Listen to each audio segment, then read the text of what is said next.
Hey, what's up guys? And today I'll be teaching you guys how to trade NFP. Today you will learn how to make money off the forex markets. Continue watching to learn more. Let's get into it.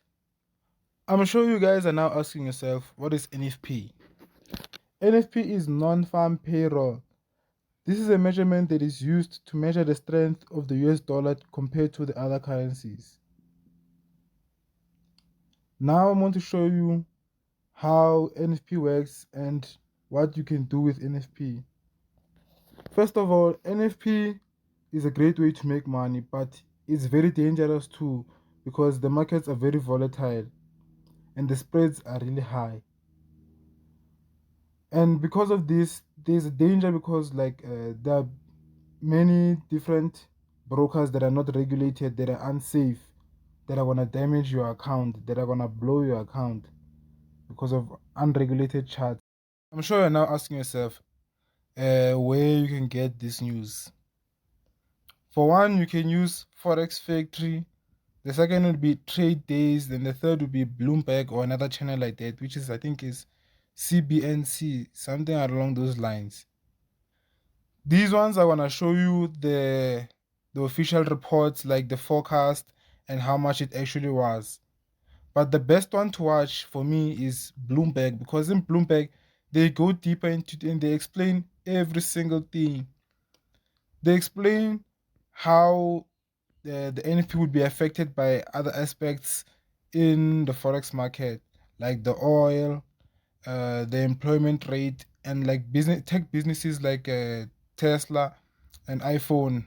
Recently, iPhone on this date, they have started to reduce the amount of phones that they were producing. This would mean that there would be less jobs, and this would also impact the NFP. So this is one of the places I would go to go and watch my news or to find out more about what might be happening on NFP. Secondly, the benefits to this is because you'll always be right and you'll always know what will be happening. But for now, I want to show you what people do wrong when it comes to trading NFP. Mostly people, when they trade NFP, they like to put two places like this, which would be a buy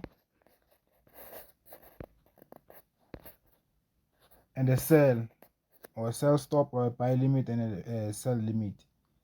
This would be very bad because if your trade was to get tagged in both ways, you would lose all your money because of this foolish mistake. Instead of doing this, you have to go and watch the news and make sure that you have the right buyers before you place anything. But for me, the best thing for you to do is to not trade the NFP because it's very dangerous and it's very volatile. The spreads here are very, very high, and it's likely that your trade may not be taken or might be cancelled. And then you might also get a margin call because of the kind of spreads that come out from the NFP. And if this was helpful for you, please do like, comment, subscribe. And to better your understanding of Forex, please do go and watch my other videos on my channel to understand more of what's happening in Forex. And on that note, goodbye and see you in the next video.